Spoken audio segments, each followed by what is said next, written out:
Hello and welcome to the Fantasy Fire and Ice podcast. Today is Friday, September 8th. My name is Chris Crawford. Thanks so much for joining us. I am joined today by my buddy Drew Silva. Drew, how's your morning going? Awesome, man. Just looking over my betting plays from that Chiefs-Lions game. Sky Moore over. Oh wait, no. Kadarius Toney receptions. Oh wait. Wait. I missed what happened? Oh man, I hope you That didn't was a have, bit. That was a bit. Yeah, it's a good bit. It's a good bit. I hope you didn't have Thank over you. on Travis Kelce either, which was the most obvious of obvious not plays, by the way. The fact anyone had any hope of that actually happening was not there. I felt terrible for Kadarius Toney. If you had over 3 dropped passes, I think you hit the over on that one. That was pretty brutal. That's what I was looking at. Yeah. What I was looking at. That's what you were looking at for sure. We're going to be talking about some baseball. We're going to be offering you some streaming options. We're going to be offering you some stacks for your daily fantasy play. We're also going to brag about some pitching that we picked up yesterday. So that was nice. But most importantly, let's talk about the fact that the website, Drew, is live. Sportstopia.io is now live. Tons of great information there. You're going to be able to get daily rankings. You're going to get some options for prize picks. You're going to get a whole lot of great stuff. Cannot recommend it enough. It's sportstopia.io. All right. So now that we've gotten the important plug out of the way, let's take a look. Drew, is there any weather well, I know there's injury stuff that we got to talk about, but is there any weather stuff that we got to be taking an eye on today?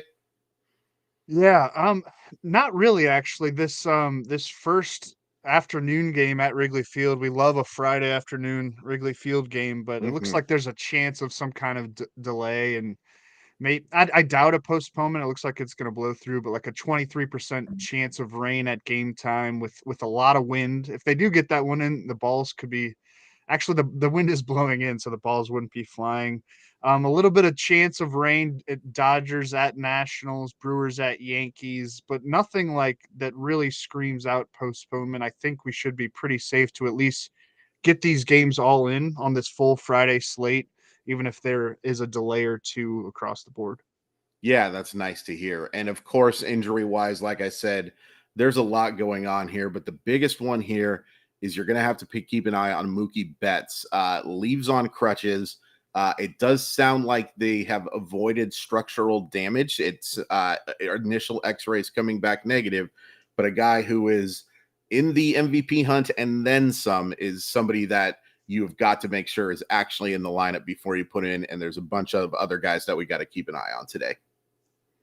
Yeah, Austin Riley sticks out. He was scratched from, or actually just held out of the Braves lineup for their series finale on Thursday against the Cardinals because of an illness. They said he was vomiting all night. Too much information on Wednesday.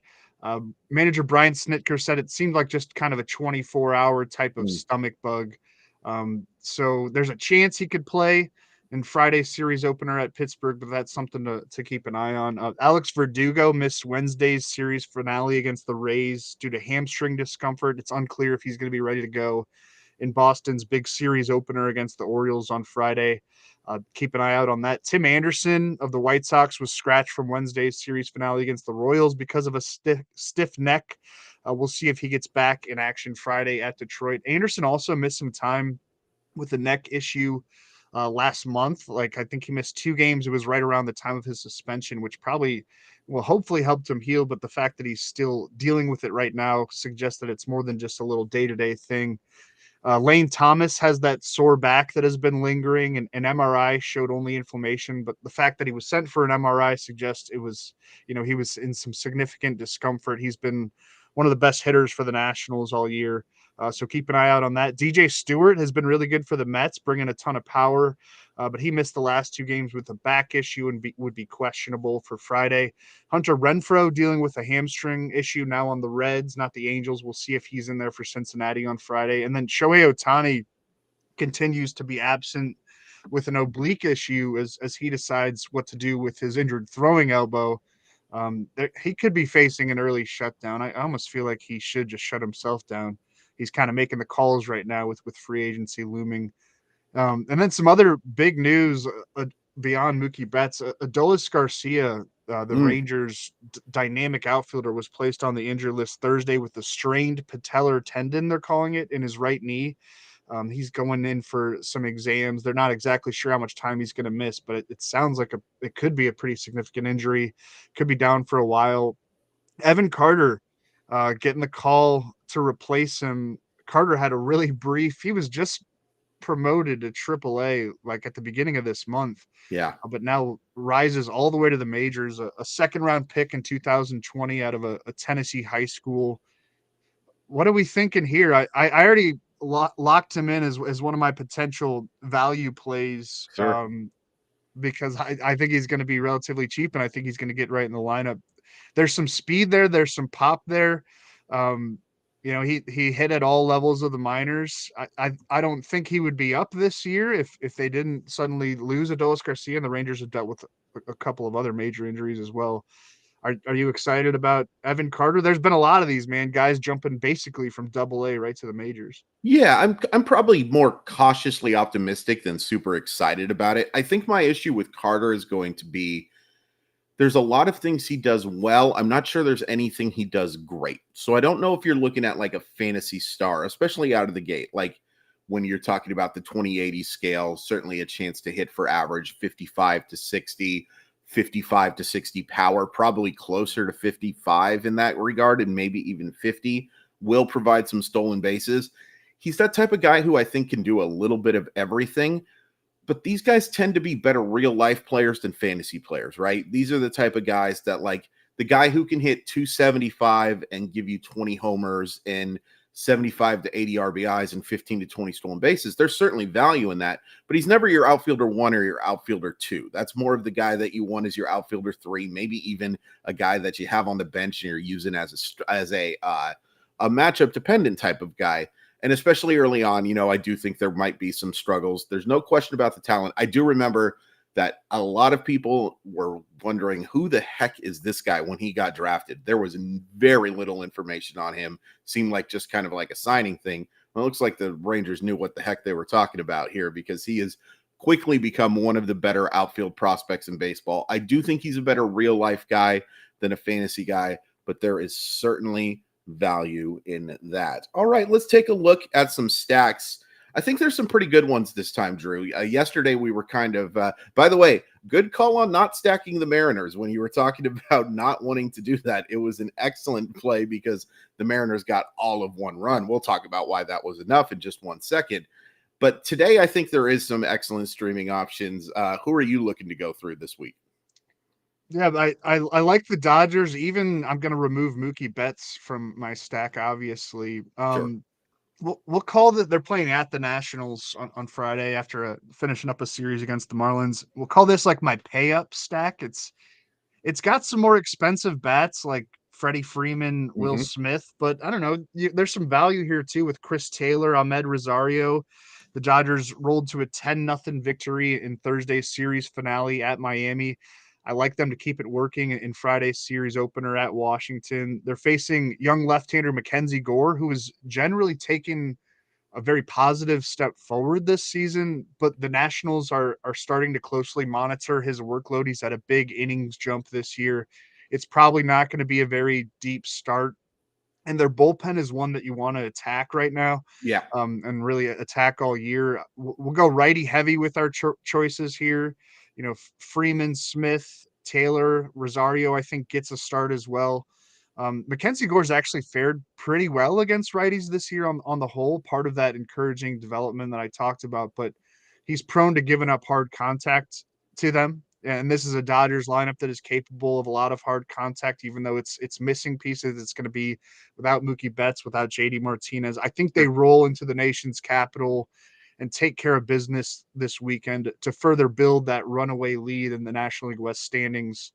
Currently 13 games up on the Diamondbacks for first place, so they could clinch that thing about the middle of this month. Yeah, that's it'll be interesting to see who clinches first, Atlanta or the Dodgers. Both of them are just absolutely rolling through this season. Drew, I'm going to take a pitcher against your Cardinals, and I'm going to be taking someone who has your first name, too. That seems like a double mean one, but I'm going to take the Reds against the Cardinals, which, look, the Cardinals have had a lot of success this in previous seasons, not a lot of success this year. And while I do think Drew Rom was a very nice pickup in the Jack Flaherty trade, who offers some back-end starter ability, hasn't been particularly effective so far at the major league level. Has one decent start and then a couple of clunkers. And the Cincinnati playing for their playoff lives, I like that lineup. I like going with Christian Encarnacion Strand, Spencer Steer, Ellie De La Cruz, and I'll go TJ Friedel as well to give me a hit and maybe a stolen base as well. Like all four of those options. Again, I think it's more about the fact that Rom just hasn't shown me that he's ready to be an effective starter every time out. And these guys have put up some awfully nice numbers. Steer especially impressed me in that series against my Seattle Mariners not too long ago. All four of these guys have a chance, I think, to have big fantasy nights. I think you were referencing Andrew Abbott as sharing a first name with me. No. Drew Rom is sharing a name. That flew over my head because holy whoa. Well, I'm not an Andrew, and it's not because I don't want to be called Andrew. It's Drew on my birth certificate. Now I'm gonna have to look up if Drew Rom is an actual Drew, because whenever I meet someone that's Drew, my first question is, well, is your name actually Andrew? And I think I've asked probably 1,000 people that, and I've only gotten like 2 where it's actually their real name on their birth certificate is Drew, and I'm the other one. So you're a lucky guy to be on a show with me and be able to talk to me, in general. That's right. No, but I'm fine with the Cardinals getting Drew Rom for Jack Flaherty. Makes sense to get a cost-controlled young arm, but I'm not like bullish on him right now. Hopefully, I'll become a little more bullish on him in the long term. My other stack, I called my Dodgers choice the pay up stack. This will be the pay less stack, like the shoe store. Giants versus Rockies. Giants hosting the Rockies. If you want to like pay up to grab one of the top starters on the board, Kodai Senga or even Blake Snell, and you need some budget bats, I'd look to San Francisco as they host left-hander Ty Black and the Rockies. Ty Black gave up 5 earned runs on 9 hits and 3 walks last time out against the Blue Jays. San Francisco can go heavily right-handed in this one. I like Tyro Estrada, Austin Slater, JD Davis, Casey Schmidt. Slater probably batting leadoff as he's done against lefties. Estrada right behind him, hopefully in the 2-hole. I'd like that 1-2 attack at the top of that lineup. I'd consider Wilmer Flores as an attractive option as well. Maybe Mitch Haniger. A lot of good value plays in this one with the right-handed bats that the Giants can put out there. That offense has been pretty brutal lately. They had a stretch of scoreless games, and they're on a 6-game losing streak, but this team's only 2.5 games back of the third NL wildcard spot despite this downturn. It's a must-win game. It's a must-win series for the Giants if they want to keep their postseason dreams alive. Or, I don't know, maybe you can limp into the NL side of the playoff bracket on a losing streak. It is kind of a mess, as we've talked about on previous shows. Maybe the Diamondbacks can run away with it, that third NL wildcard spot. I'd say they're the best equipped to do it. Welcome to the show. Jordan Lawler got his first major league hit in his debut Thursday at Wrigley Field. We talked about Jordan Lawler on Thursday's show. But yeah, if you're looking for a low-cost stack, I target the Giants, as they host a bad on the road and bad at home Rockies team. Before I give you my other stack, our producer Sean tells us that he is a Drew according to Wikipedia and not an Andrew. You have a new favorite player. You've got time to go down and get that jersey. I'm going to do my own research. I'm going to do my own research on that one. Fair enough, but we appreciate our producer Sean looking into that one. I am going to stack against Luis Severino whenever I can, and today that option is the Brewers. Look, Severino threw at the end of August a couple of really good starts against the Tigers and Nationals, but it's 13 2/3 innings of shutout baseball, and even with that, He lowered his ERA to 6.75, and he was not effective against the Houston Astros whatsoever in his last one, 4 innings of 4-run baseball with a couple of home runs. At one point, Severino looked like he was going to be maybe a top of the rotation fantasy option. He's anything but that, at least right now. I'm only going to go with 3 this time, but I'm going to take Wilson Contreras, Willy Adames, and Christian Yelich. That's going to be my kind of expensive stack, but I'm a little more efficient because I'm only going with 3 instead of 4. Brewers, of course, I talk about it a lot, but I like motivated teams playing at this point. Brewers are playing for a chance to not only win that division, but do a little bit of damage in the postseason as well. So I'll take those 3 guys, and I like my chances against a pitcher that just hasn't been effective in Luis Severino. The optimizer likes the Brewers in general. Like it spit out Colin Ray multiple times as like a decent low cost starting pitching, person to attack, and it likes a lot of their hitters at Yankee Stadium. Which, hey man, I kind of get it. Like, and I'd even look at like some betting lines on that one and see if you can grab a motivated Brewers team rolling into the Bronx. I think that's a game to attack that not maybe many people will be necessarily looking at. Yeah, absolutely. So let's take a look at some pitching options. But before we do that, Drew, we got to pat ourselves on the back because we picked Ryan Pepiot and Luis Castillo yesterday, and they shoved. Ryan Pepiot throwing 6 perfect innings was fantastic and as efficient as it can get. Luis Castillo, not so efficient with 4 walks, but he did get 8 strikeouts and 6 shutout innings. So you're very welcome. We will just ignore when we don't do well, but we will absolutely brag when we do well. Some fine fantasy options, I think, going on Friday night. Are some of the names that you're looking at today?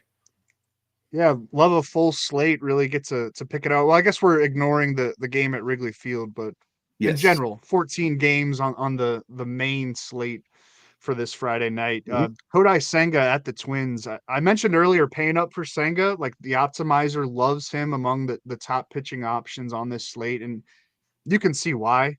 Facing a Twins team that strikes out more than any other team by a pretty wide margin. It's crazy that they're leading the American League Central with how anemic that offense can be at times. Senga racked up 12 strikeouts over 7 innings of 1-run ball in his last turn through the Mets rotation against your Mariners. That Yeah. was on September 1st.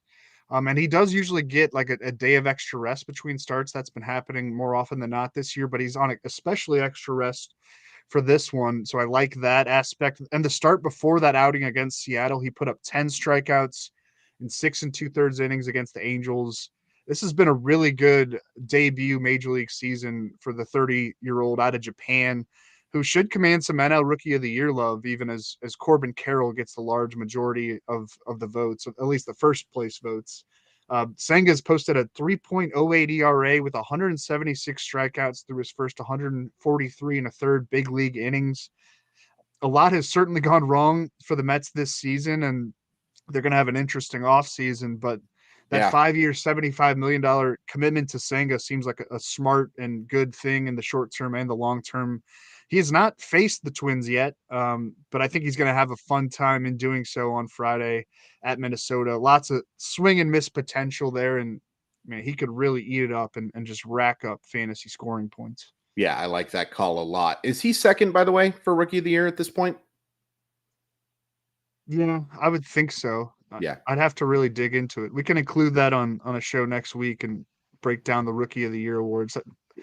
In the NL, though, I mean, it's spoken for. There'd be no reason to like place a play on anyone other than Carroll. Like Yeah. he's missed some time, and it doesn't really matter. It doesn't matter. The numbers are just too good. And the fact, while voters may say it doesn't, the fact that he plays on a team that is probably going to the postseason isn't going to hurt him either. I'm going to go with a couple of young lefties. I'm going to go with Andrew Abbott pitching against, and it's Andrew. We know it's not Drew. We know it's Andrew Abbott pitching against the Cardinals.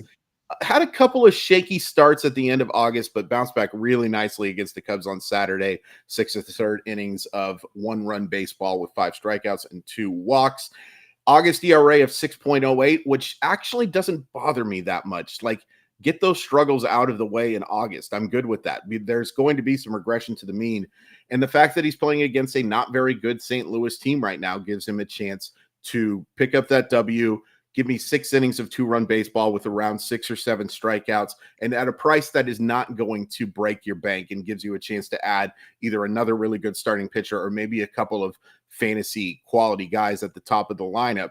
I like that a lot. And then I'm also going to take the risk with Kyle Harrison. Look, there's been a very short time. You've seen the best of Kyle Harrison and you have seen the with Kyle Harrison. But there is no denying that this dude can miss bats. Like the type of starter that can give you multiple double-digit strikeouts in a month. That type of stuff with that fastball and slider. Colorado is just not a very good baseball team. I will take the chance with Kyle Harrison to have a big night. It might be a little bit of a contrarian play because he didn't look great in that last start. We like contrarian plays here, so I will go ahead and go with Kyle Harrison in this one. Yeah, you get that Rockies lineup out of Coors Field. Yes. You got to attack it. I did look up the NL Rookie of the Year odds because I'm just a curious Drew.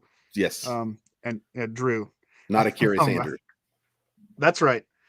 Corbin Carroll is minus 10,000. Kodai Senga is second at plus 2,200. Spencer Steer at plus 8,000. James Outman at plus 20,000. So you get the picture there. My other starting pitcher that I'm going to recommend is Yusei Kikuchi versus the Royals. This is more of a mid-tier play on the board in terms of the cost, but it's a pretty elite matchup for Kikuchi and a chance to bounce back after he struggled at Coors Field in his previous turn in the Blue Jays rotation. Overall this year for Kikuchi, a 3.63 ERA with 152 strikeouts and 143 and 2/3 innings. Kansas City doesn't actually strike out as much as you'd think without, digging into some numbers, but there also isn't very much hard hitting going on in that lineup. The 25th ranked offense in combined team OPS. I'm liking a bounce back for Kikuchi now that he's settled back to sea level. This game is in Toronto. He faced the Royals. Well, that was like on the opening week of the season. It was back in early April. Worked 5 innings of 1-run ball. Going to be licking his chops to get another opportunity at him. I credit Kikuchi for sticking in the Blue Jays rotation essentially all year. Remember, he was having a battle for one of those final few spots in the spring. This is a big series for the Blue Jays. It's a big weekend for obviously any contender or would-be contender. Toronto, though, currently has that third AL wildcard spot by only a half-game edge on the Rangers. I see them, motivation, any kind of narrative you want. I think Kikuchi has a really good outing, in a good chance for a win. He's going to pitch deep into the game to preserve their bullpen. I think it really all comes together for him to be a pretty good value among the starting pitching options on this Friday slate. Yeah, I think that's a good call, especially with the fact that, one of Kikuchi's biggest issues can be that not always a great strike thrower, but you're facing a lineup that does not walk. Like they are allergic to them. They're going to be free swingers. So that's less of an issue. Question in the chat is, what do you guys think of Bradish at Boston tonight? I think that's an interesting option. He's been effective. Boston lineup hasn't looked spectacular. They're fighting for they're kind of out of this thing if you ask me, just because of how many teams they have to overcome. But I think that's an interesting second one. I'd want to pair him with somebody who's going to give me a little more strikeouts, a little more upside, but I think you can justify it.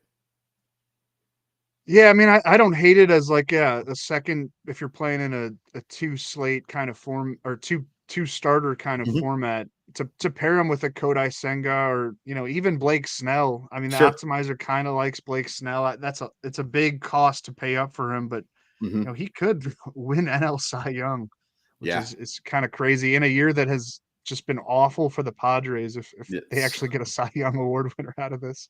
The optimizer really likes George Kirby, a guy we didn't talk about. And maybe some Taj Bradley, maybe racking up some strikeouts against your Mariners. But those are actually the top 2 pitchers in terms of ownership percentage and potential value is George Kirby and Taj Bradley. It makes sense. I will say that as somebody who's watched George Kirby, he has not looked particularly great in the last few outings. A little bit of regression to the mean, but a good bounce back category. And Seattle obviously offers a ton of swing and miss. just put Eugenio Suarez down for 2 strikeouts right now. I still love you, Gino, and keep playing that great defense. Let's take a look at some options that aren't where we're not going to be stacking, some maybe cheaper options that we could take a look at. Anybody really stand out? I will say this.